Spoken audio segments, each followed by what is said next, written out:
ए भाई काहे? तेहा कहाँ जाथस जी? घूमे जातूंगा। ये बहुत हवा पानी बादर आथे हो। का हुई? तेहा मत घूमे करना।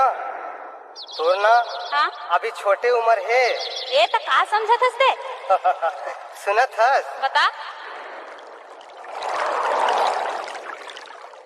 तोर उम्र हवे 16 साल, पाछू झूले काले काले बाल, तेहा जिंदगी के कले कमाल, आले गले लगा दो, आले आले माया बता दो, आले आले पीत लगा दे तू, आले आले बोला ले जाना।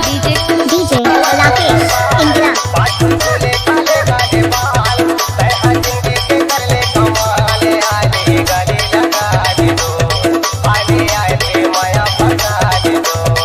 आले आले बोला ले जाना तू, आले आले संगमा घुमा ले तू। DJ Rakesh Indira.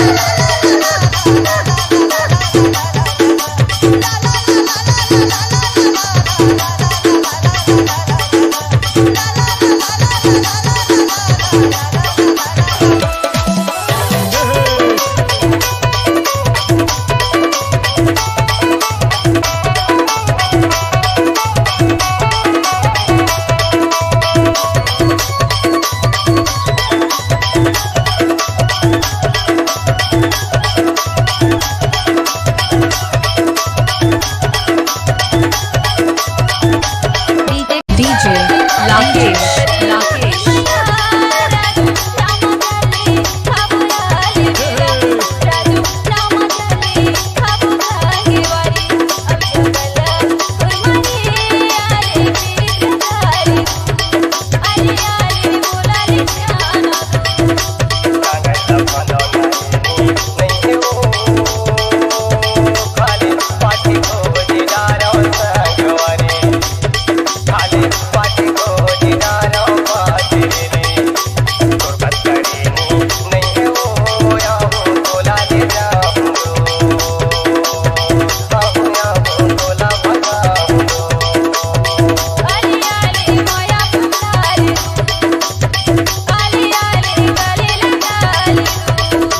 DJ Rakesh.